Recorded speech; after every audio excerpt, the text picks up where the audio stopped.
Bismillahirrahmanirrahim. Assalamualaikum warahmatullahi wabarakatuh.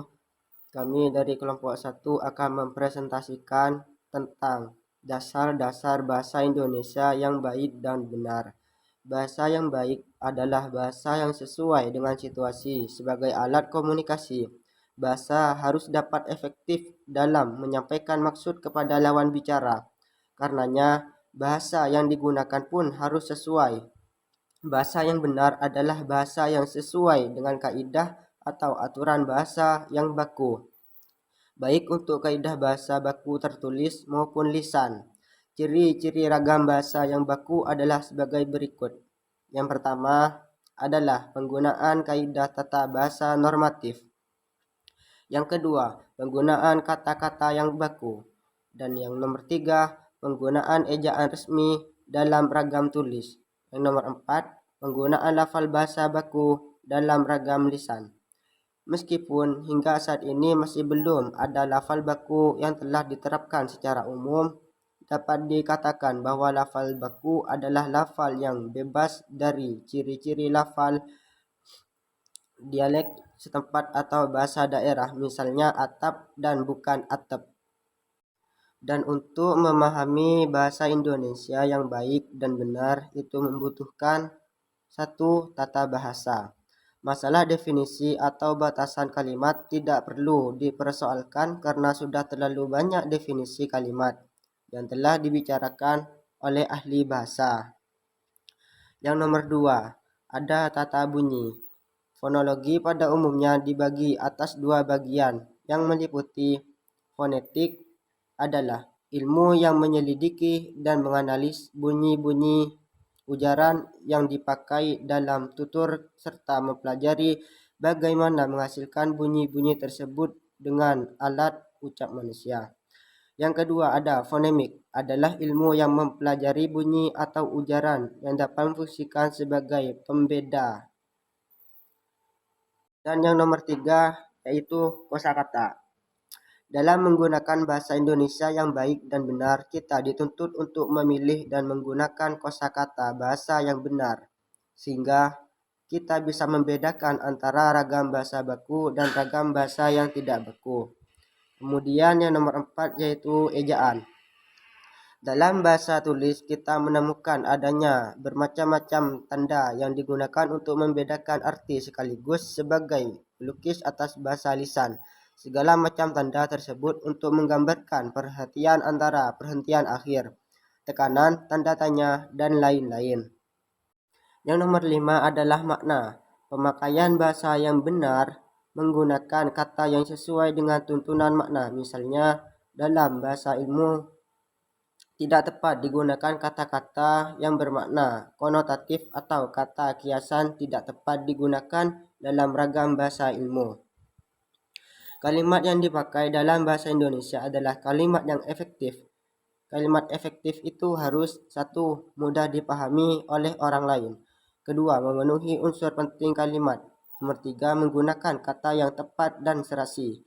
Yang keempat, gramatikal, seperti menggunakan punktutasi dan kata yang baku. Nomor 5, rasional, yakni menggunakan gagasan yang dapat dicerna oleh akal sehat. Dan yang terakhir, efisien, menggunakan unsur sesuai kebutuhan dan tidak boleh berlebihan. Bahasa Indonesia yang baik dan benar. A. Pemakaian kata dan kalimat. Kata yang dipakai dalam bahasa Indonesia adalah kata yang tepat dan serta baku. Kata yang tepat dan serasi merupakan kata yang sesuai dengan gagasan atau maksud penutup atau sesuai dengan arti sesungguhnya dan sesuai dengan situasi pembicara. B. Pemakaian paragraf dalam bahasa Indonesia. Paragraf yang dipakai dalam bahasa Indonesia adalah paragraf yang baik. Paragraf ini harus mempunyai satu pemikiran sama, mempunyai koherensi yang baik, hubungan antara unsur sangat erat, dan semuanya unsurnya tersusun secara sistematis. Menggunakan kalimat yang efektif. C. Menggunakan bahasa di kalangan pelajar. Menggunakan bahasa di kalangan pelajar SD justru sangat sopan dan sangat jelas tutur katanya, walaupun masih acak-acakan penempatan bahasa, mungkin karena belum terpengaruh bahasa modern. Penggunaan bahasa justru sangat memperhatikan. Banyak bahasa yang tertinggal, padahal banyak bahasa Indonesia yang beraneka seperti bahasa Sunda, Jawa, Madura, dan lain-lainnya. D. Penggunaan bahasa Indonesia dalam kehidupan sehari-hari. Penggunaan bahasa Indonesia yang baik dan benar di dalam kehidupan sehari-hari sesuai dengan norma masyarakat yang berlaku. Bahasa Indonesia yang baik dan benar adalah pemakaian ragam bahasa yang serasi dengan asasnya dan juga mengikuti kaidah bahasa yang benar. Yang perlu diperhatikan dalam bahasa Indonesia yang baik adalah pemanfaatan ragam yang tepat dan sesuai menurut golongan penutur dan jenis pemakaian bahasa.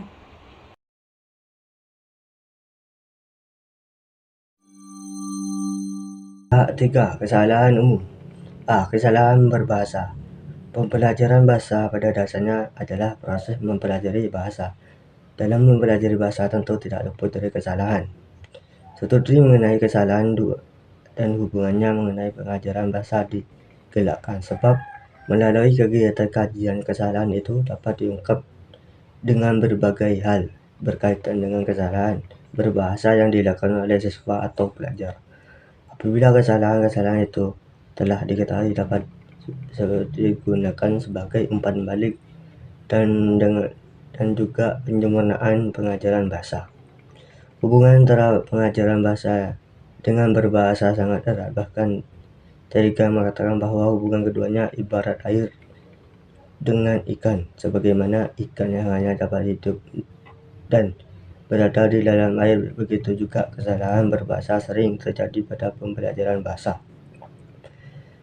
Pakar linguistik dan para guru bahasa Indonesia sepakat bahwa kesalahan berbahasa dan siswa harus dikurangi dan dihapus. Kesalahan berbahasa merupakan suatu proses yang didasarkan pada analisis kesalahan siswa atau seorang yang sedang mempelajari sesuatu, misalnya bahasa itu bahasa daerah, bahasa Indo, dan juga bahasa asing. Kemampuan berbahasa secara baik dapat dilakukan seseorang dengan cara mempelajarinya, yaitu dengan berlatih berulang-ulang dan pembetulan di sana-sini. B. Kesalahan umum yang sering terjadi. Bahasa merupakan sistem komunikasi yang kompleks sebagai penghubung kita dengan lawan bicara yang digunakan sehari-hari. Namun tak sedikit orang yang mencampur adukan kata baku dan tak baku yang membuat tata bahasanya tidak tepat pula. Dan juga banyak yang lumrah di masyarakat kosakata dengan ejaan yang salah. Contohnya, antri yang seharusnya antre, tolak ukur yang seharusnya tolok ukur, sekedar yang seharusnya sekadar. Berbahasa Indonesia yang baik dapat diartikan pemakaian ragam bahasa yang serasi dengan sasarannya yang di samping itu mengikuti kaidah bahasa yang benar. Ungkapan bahasa Indo yang baik dan benar mengacu ke ragam bahasa yang sekaligus memenuhi persyaratan kebaikan dan kebenaran. Menggunakan bahasa Indonesia yang baik dan benar mempunyai beberapa konsekuensi logis terkait pemakaiannya dan sesuai situasi dan kondisi. Pada suatu kondisi tertentu yang pada situasi formal, penggunaan bahasa Indo yang benar menjadi pemilihan dan prioritas utama dalam berbahasa. Assalamualaikum warahmatullahi wabarakatuh. Saya Muhammad Hasan Saifudrijal. Saya di sini akan melanjutkan pembahasan yang keempat, yakni manfaat-manfaat menggunakan bahasa Indonesia yang baik dan benar. Pergi ke poin pertama dari pembahasan keempat, yakni mempermudah dalam berkomunikasi.